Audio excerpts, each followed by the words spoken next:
Welcome, my friends, to my top 5 list of the best lores of magic in Total War Warhammer 2 multiplayer. So in today's video, we're going to be taking a look at those lores of magic that are just absolute game changers. Now, there are other lores that aren't going to be on the list that are still very good, but they might have more niche applications. So for example, Cygor summons or Manticore summoning lore, which is the lore of Manticore summoning, which is probably what it should be called these days. But nonetheless, the lores we're going to be focusing on, if you really look back at the history of Total War Warhammer 2 multiplayer, these are lores that have just always been good. They're just powerhouses. They're staples of competitive play and ladder play and tournament play, all that good stuff. And they might also be good in campaign as well. But really the focal point of this video is going to be on multiplayer. And once I get a little bit more experience in campaign, I think in the future we could do some list videos on campaign as well.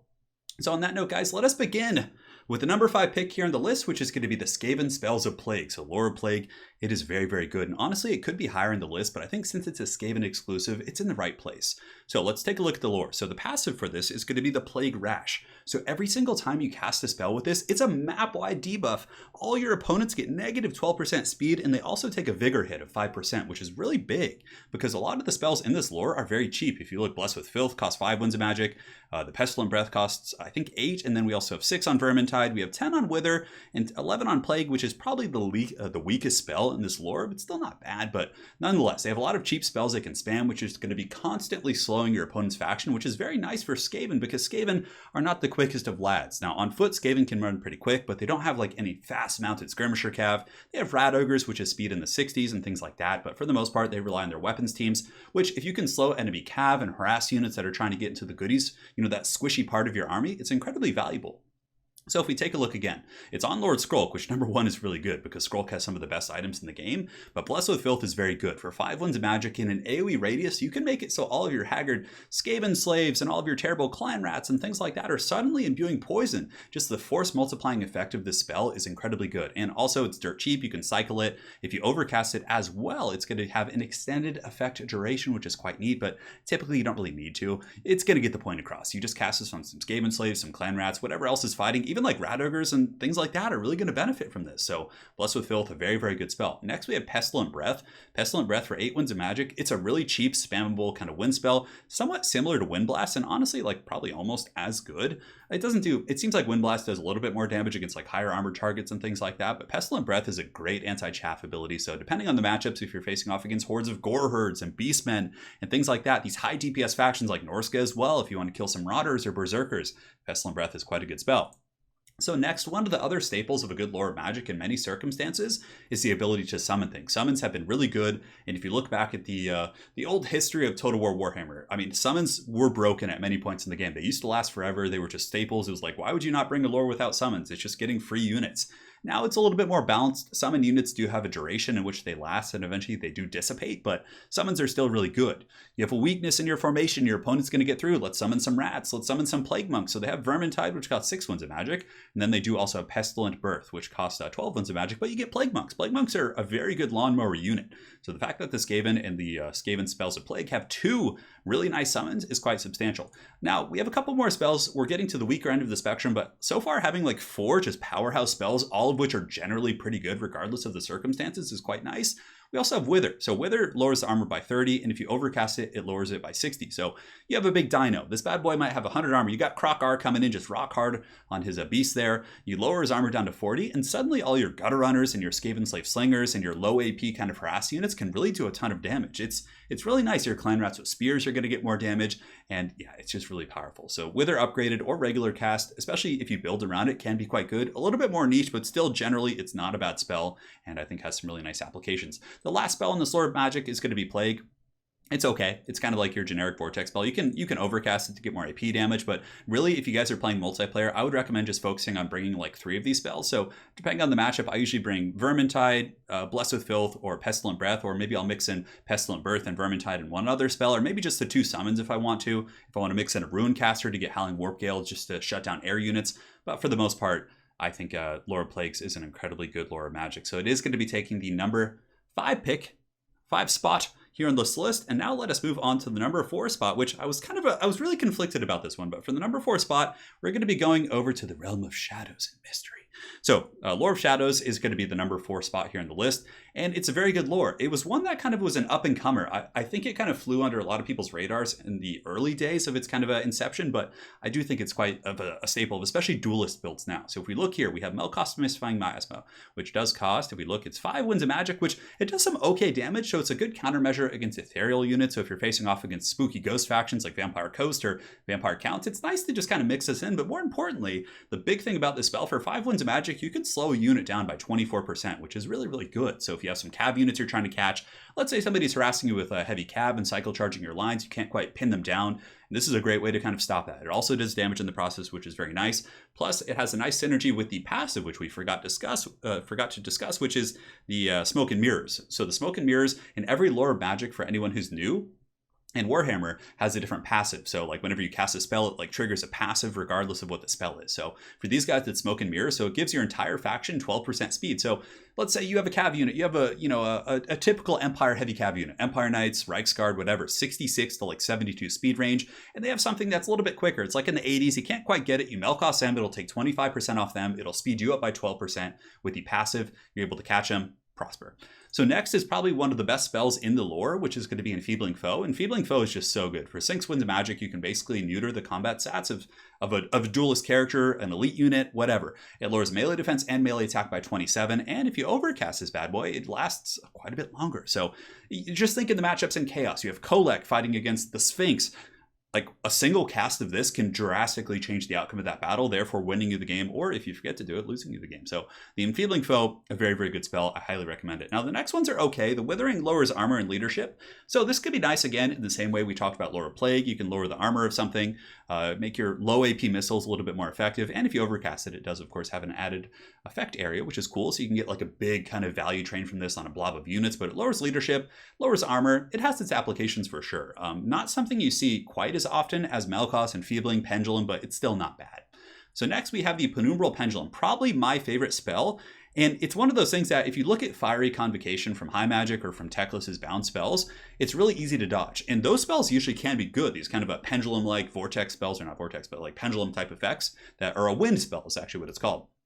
So you can cast this down formations, and it's really hard to dodge. Like if your opponent's like just has MLG, like pro player, like reaction times, they might be able to dodge it, but it is very quick that if they're not like looking at that part of the battlefield and have their mouse over that area, it's very tricky to dodge. And also the Penumbral Pendulum does a ton of damage. Like you drop this on a group of Chosen with great weapons, a horde of chaff units, you name it. This thing is going to be just a game winner in the front line. And I've seen countless games won and lost by good Pendulum play. Sometimes people will just bring Pendulum plus like Enfeebling Foe. They'll just spam Pendulum on the front line, and for the big monster fights they'll use Enfeebling Foe. It is a staple. So far we have 3 really good spells here. Withering is okay, and next we're going to go on to Occam's Mindrazor. So this one isn't bad. I think it's a little bit pricey. It does cost 10 Winds of Magic base and 18 if you overcast it. So its base cast is single target, and abuse magical damage gives 40% weapon damage and 40% AP damage. This is probably more of a campaign spell, but even in multiplayer you can cast this on like a big powerhouse character like Kolek, for example. And the times I've seen it really work in multiplayer is when you're using like a couple Goon Squad monsters. So you might have like 2 dragons or like a Dragon Ogre Shaggoth plus Kolek. You overcast it for 18 Winds of Magic and they both get like massive weapon damage increases, which can be good. Now, if your opponent is able to juke you or get away and you're not able to stick on them, it's not going to be quite as good because you're investing like 18 Winds of Magic, which is huge.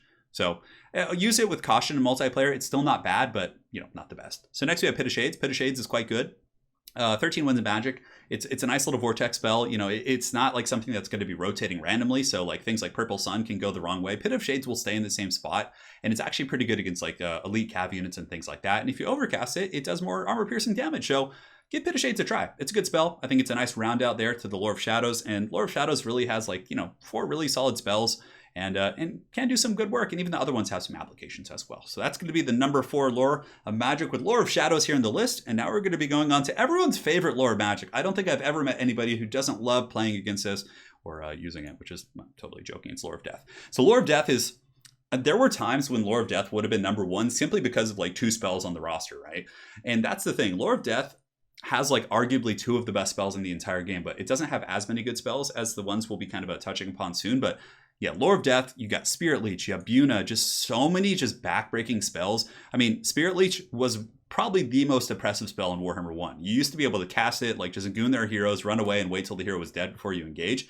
Now it's had some nerfs where every time there's a tick of damage with Spirit Leech, you have a chance to actually ignore that damage, and it has been increased here. So Spirit Leech isn't as oppressive as it used to be, but it's still really good. So let's start from the top. Aspect of the Dread Knight, actually a super underrated spell.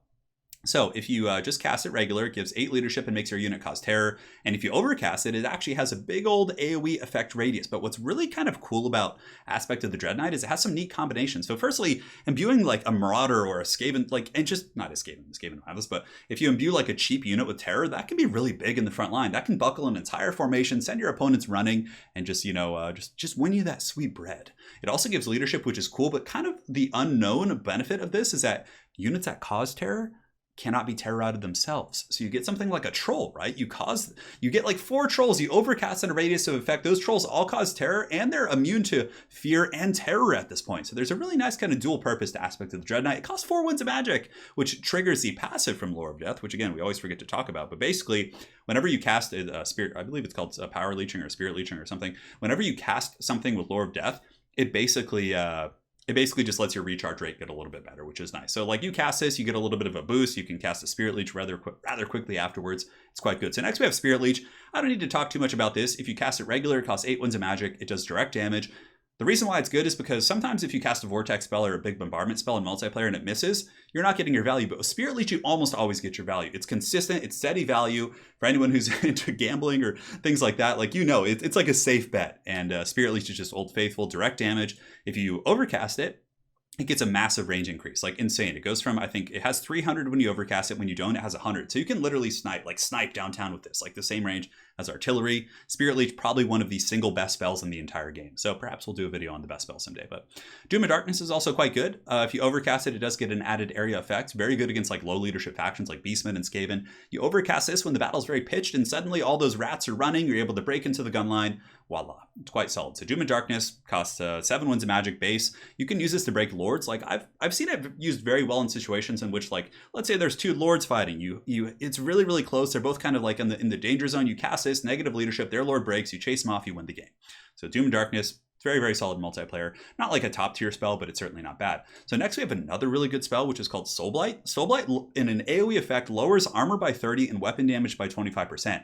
So let's say you're fighting some, great swords or chaos warriors who have 100 armor, and you might have like some berserkers or troops that don't really have the best AP in the front line. So you stack your berserkers. You get some Famir on top of those berserkers. The Famir bring the armor down by 30, you Soul Blight, and suddenly these great swords and chosen are going to be rocking like 40 armor, at which point your berserkers can just go ham, cut those guys to pieces. Soul Blight's a very good spell. 8 Winds of Magic for base. If you overcast it, it gets an extended effect duration. Honestly, I wouldn't recommend overcasting. Just do the regular one. It's fine. And next we're going to go into Purple Sun. Now, Purple Sun, like I said, Vortex abilities come with a bit of baggage. If they rotate the wrong way, it's just like a huge kind of like loss of value, which is why oftentimes you see Spirit Leech and Buna, because even if it might not do as much damage as a Purple Sun, it's gonna, get you your value for the most part. You're getting what you paid for. You're not getting scammed there. But nonetheless, there are situations in which Purple Sun can be good, like in big cav engagements. Your Blood Knights are going in to fight their blob of heavy cav as well, their Dragon Princess, whatever. You drop a Purple Sun right in the center of that, and regardless of which way it goes, it'll like one-shot a lot of the stuff there and just wreck it. As a matter of fact, in tabletop, this thing just basically has like a chance to outright kill things, which is pretty funny. But yeah, the Purple Sun of Xarius, really good. If you overcast it, it gets an extended effect duration. Again, I don't think it's worth it. An overcast with 24 is extremely punishing, and yeah, it's just not worth the investment. Regular Purple Sun, it's not bad. It has niche applications. It's not as good as Spirit Leech and Soul Blight and Buna, but still not bad.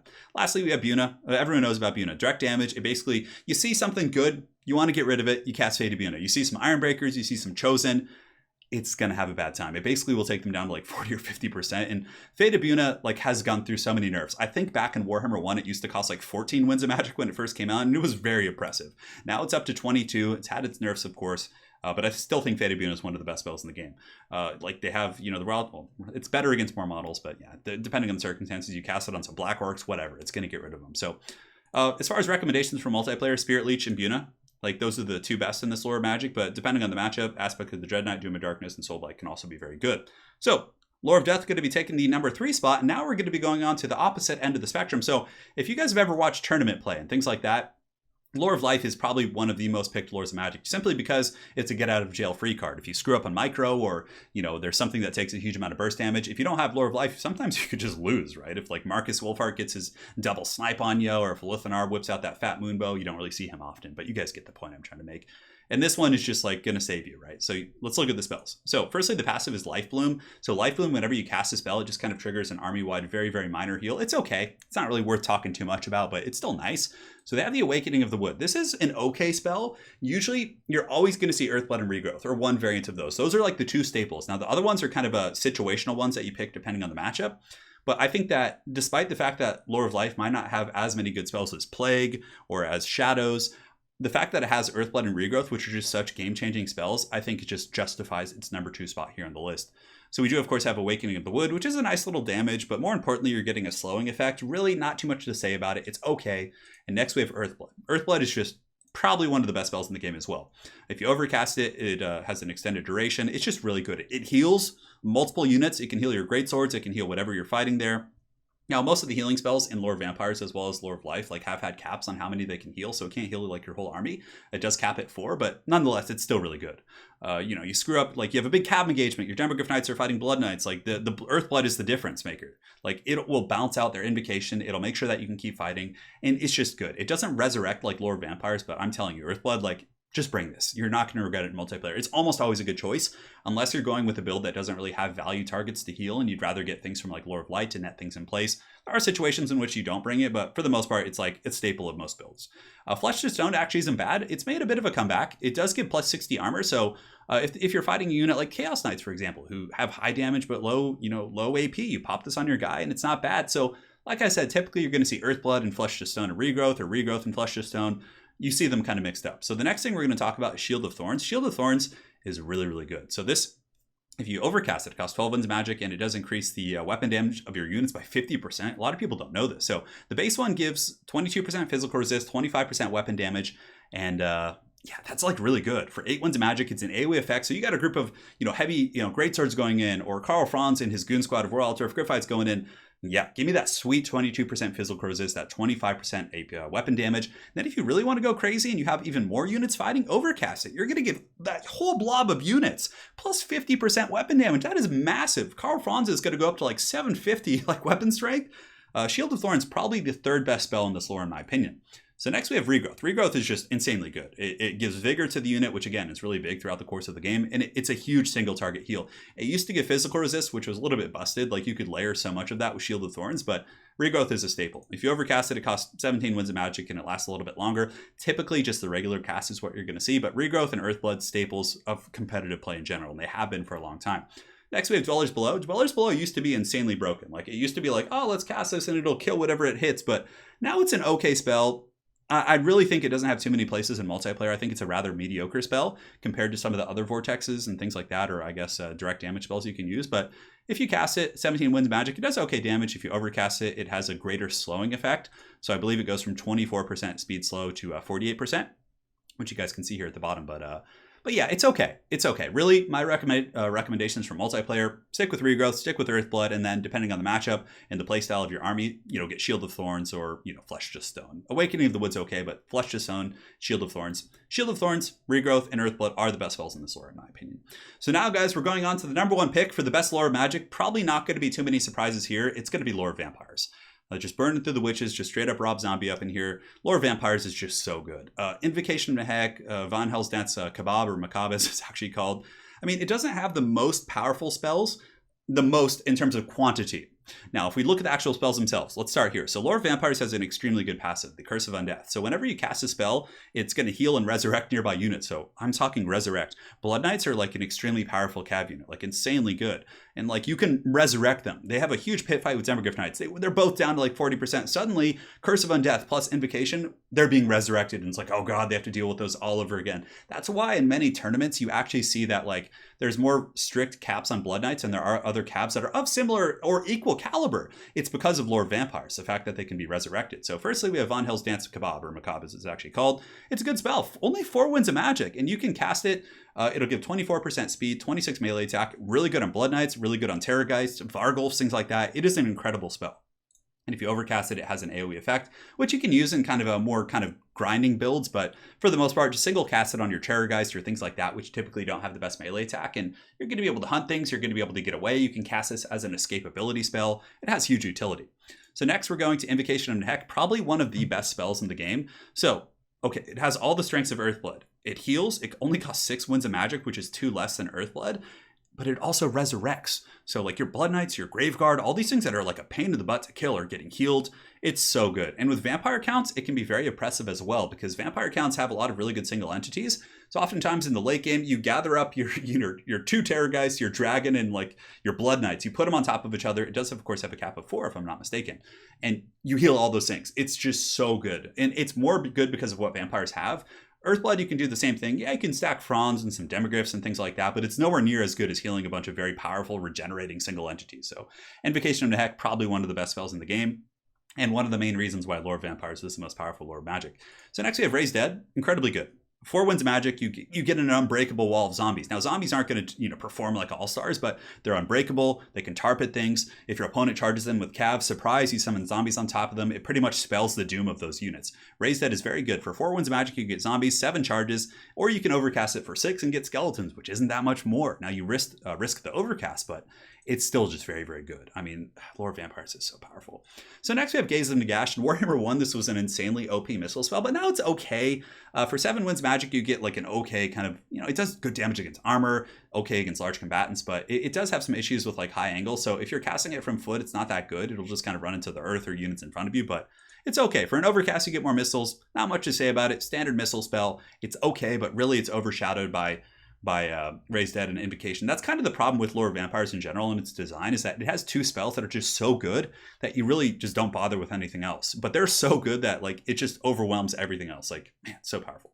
Curse of Years, extremely niche. Now, at lower speed, it lowers melee attack. Oftentimes, vampire builds aren't going to have like heavy frontline engagements. Most of the time in competitive play, vampires simply just have chaff in the front line. They win with Mortis Engines, Blood Knights, and Gooses elsewhere, and character gooning, essentially. But in the days of old, this would be quite good, right? You lower the melee attack of an entire frontline engagement for 11 Winds of Magic, but really its main niche application now is against greenskins. You bring this with Invocation, Raise Dead, and of course bring this against greenskins. You cast it on their Lord, and it adds 15 seconds to their ability recharge, which means their Wa isn't going to be able to be cast. So you just get like Manfred, you fly up, you do it. There won't be a Wa for a large portion of the battle.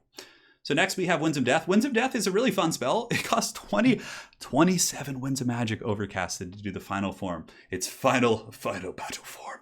But yeah, I mean, it'll kill anything it hits. It's probably the most devastating wind spell in the game. But for what it costs, it's like, you can get like almost 2 pendulums for that, 2 or 3 pendulums. It's just not worth it. Winds of Death is fun. You can bring it to surprise your opponents. Occasionally, it's a good kind of thing to like, if you're playing with Manfred, who doesn't really have issues with Winds of Magic because of his items and his abilities and stuff, it can be good. Bring it against dwarves every now and then. Like bring Raise Dead, bring Invocation, just like slip this in against the dwarves. And if they're in the classic Dawi box with like Ironbreakers, it can win you the game. But for the most part, I wouldn't recommend it in most matchups, but it's a very fun spell to use.